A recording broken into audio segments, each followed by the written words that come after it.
Welcome to Real Estate in Real Time. I'm Woody Zimmerman here with Mark Skabowski of Remax Lakes. Welcome to the show. Here we are, morning. Good morning. And, I know we always get a lot more clicks whenever we do a market update. We talk about the stats and just how the local market is doing, and you've got a lot of information on that here. A lot of data. Yeah. So a lot of glass wearing.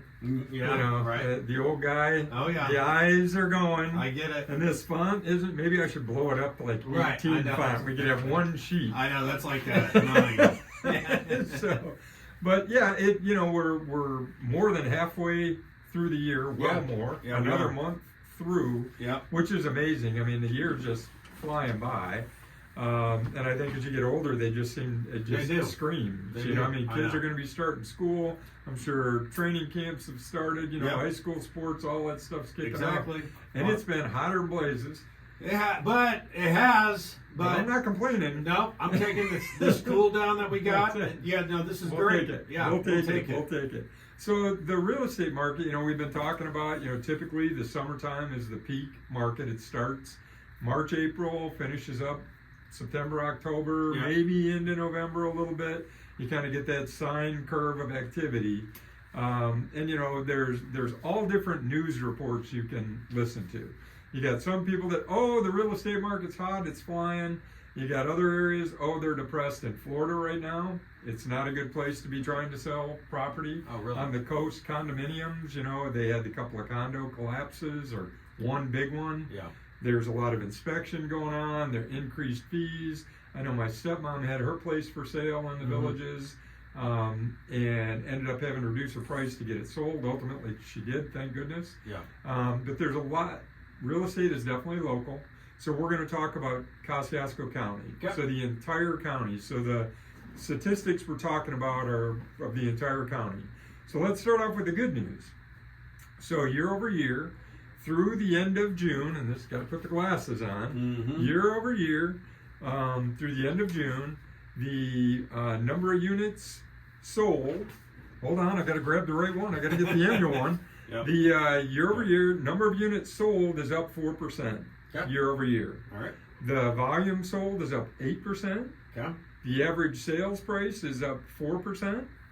Median sales price up 4%, and inventory up 2%. Sounds good. So first week of July, we'd be tap dancing, right? Sure. We'd be jumping up and down. Wow, hey, these are great numbers. Right.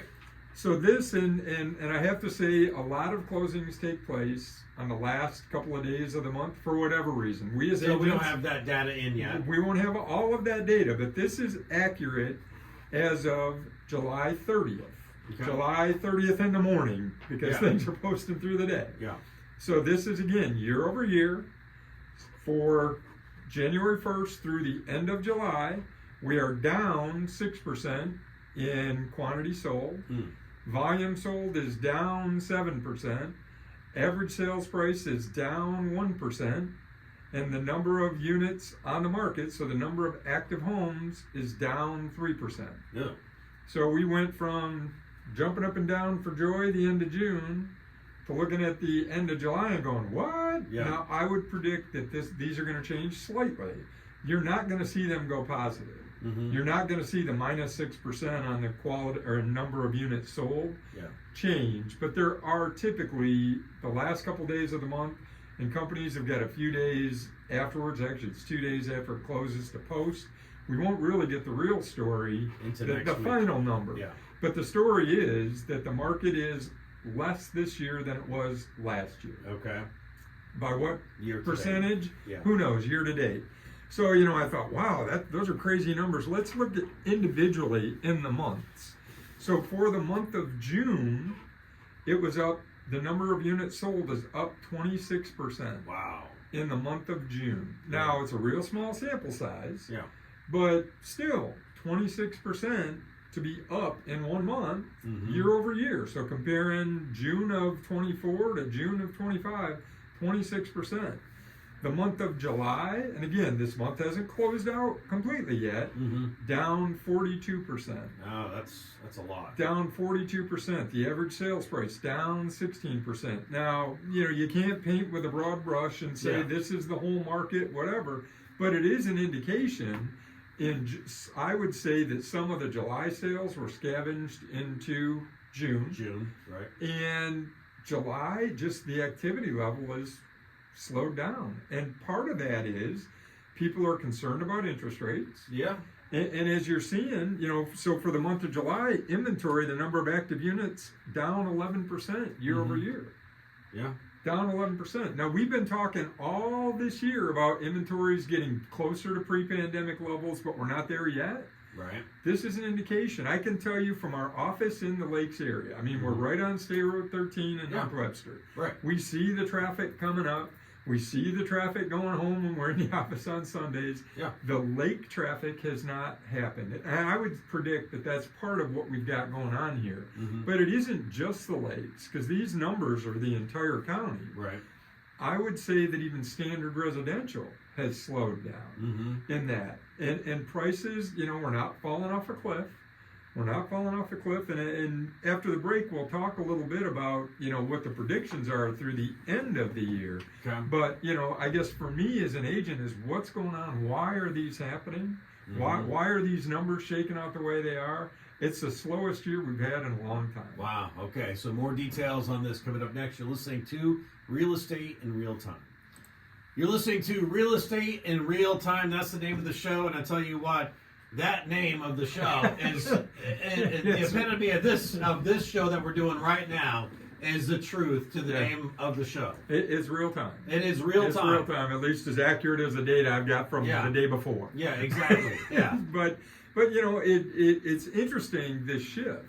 And we have been talking about a shift back to a more normal market. Yeah. And there are those that are standing on the sidelines. The market's going to drop. Home prices are going to fall off a cliff and all of those things. These numbers say things are slowing down, but notice the prices aren't decreasing 25%. Well, what happened in 2008 and 2009, it can't happen because banks... laws have changed, and they're not allowed to give you 120% value of your home. So that's probably not going to happen. The loan requirements have tightened up. Yeah. Banks are doing a better job. They were operating within the system that was there, and fortunately we had the regulations that tightened those things up. But, I guess if I'm thinking about buying or I'm thinking about selling, it's still a good time. You have to evaluate why am I moving? Yeah. Why do I want to sell? And remember that we had a run up over the last 5 years of about 55% in home price appreciation.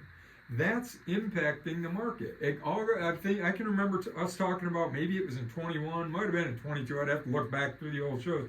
But we talked about it numerous times, affordability. Yeah. When I'm selling homes that I used to sell for 120 and they're now 240, home prices have doubled for the same home. Right. The same home in 5 years. So if it pulls back, on average, it's only about 3.5%. If it pulls back 10%, you're still 40% ahead if you bought 5 years ago. Now, the difficult part is if you bought in that peak, if you bought and in the short term, now you have to sell. Right. It's definitely going to be, and I get it. I feel for those folks. If you bought in 22 or 23, you're not receiving that 50% increase. I get it. Mark, you keep saying there's 50%. Well, I bought, and now the market's declined. I get it. I understand that. But, if you'd have bought 5 years ago, the sun's shining. Yeah. If you'd have bought, in 23, it's a rainy day. If you have to turn around and sell in a very short period of time, which all goes back to real estate is a long-term investment. It's not necessarily short-term. Yeah. And only you can make that decision. Now, for some people, you move, you're there, and all of a sudden, hey, a job change and another opportunity comes up. Well, look at the opportunity. Don't look back and go, well, I'm going to take a loss on the sale of my home. Yeah. Because I have to move. But the reality is, you may have not gained equity in the property, but you probably didn't just write a check and lose it as rented. Compare if you rented all those years. This isn't a home sales, promotion, but the reality is home ownership is a way, if it goes long term, to increase your net worth, to increase to gain equity in that house. So what's going to happen through the rest of the year? Yeah, that's the big question. The big crystal ball, right? Well, my prediction is we're going to see a flattening on sales. I don't think we're going to see a big burst unless interest rates drop. Right. And the I don't believe interest rates are going to drop, and if they do drop, they're not going to drop that much. Okay, but Trump is pushing for it big time, has been for a long time. He definitely is. President Trump is saying, he's pushing and promoting that, and I totally understand, and I would appreciate that. That would really help the housing market. That would help all of us, right? You would think it would. Yeah, you would think it would. So, and I'm putting myself, and I don't necessarily know all the inner workings of the Fed, but if you look at all of the other indicators, unemployment's down, wage growth is increasing, inflation's at about 2.5%. Is there really a need to drop interest rate? The reason President Trump is pushing that, from my opinion, is because of the national debt. If we can get that rate down on the national debt, every dollar we put, right now, if you put $1 towards the national debt, and I don't know what the actual number is, but if you put $1 towards it, if the interest rate's lower, you're going to put more dollars towards principal. Yeah, right. Right? You're not paying as much interest. That's why I think President Trump is pushing it. Plus, I think he believes it will stimulate the economy. Right. It will get people out spending more, doing more, those kind of things. And what's the Fed's concern? Will inflation run away if we do that? Now, you and I can't solve that. No. We can't. These are big picture, 30,000 foot view. We're trusting the folks in Washington, D.C. and the Federal Reserve are going to do the right things for the company or for the country. For us, what we need to worry about is how does that impact us in our day-to-day lives. Yeah. If you are looking to buy a home today, your interest rate is going to be between 6.75% and 7% unless you buy the rate down. In general, the predictions are it's going to be that same way through the end of the year. You're unlikely to see rates drop to 6, and I think we've been talking about here, probably going to see 6.5 to 7 all year. Well, guess we're right through July. Yeah. Right? We're right through July. Now, it could change in August, but we're right through July. Home price appreciation, we're getting back to that more normal. It may soften a little bit. It may only be, now I've got a stat, and there's numerous organizations. The average for that organization says these numerous, and this is Fannie Mae,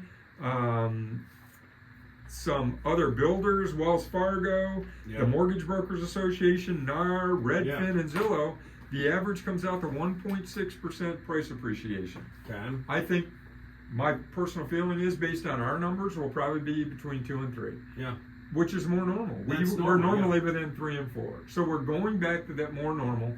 Hang on, folks. 25 is the recalibration year. 26, let's see what happens. I know we're only midway through 25, but let's see what happens in 26. Yeah, there you go. It's just very interesting. Very interesting. It's like we're 5 years past COVID, right? And still talking about still it. In this flux. Yeah. So, all right, very good. Well, if you'd like to continue this conversation with Mark, make sure you reach out your contact info. Sure. Website skabowskiteam.com. Phone numbers 574-527-0660. Can always email me, mark@skabowskiteam.com. You've been listening to Real Estate in Real Time. Have yourself a wonderful weekend.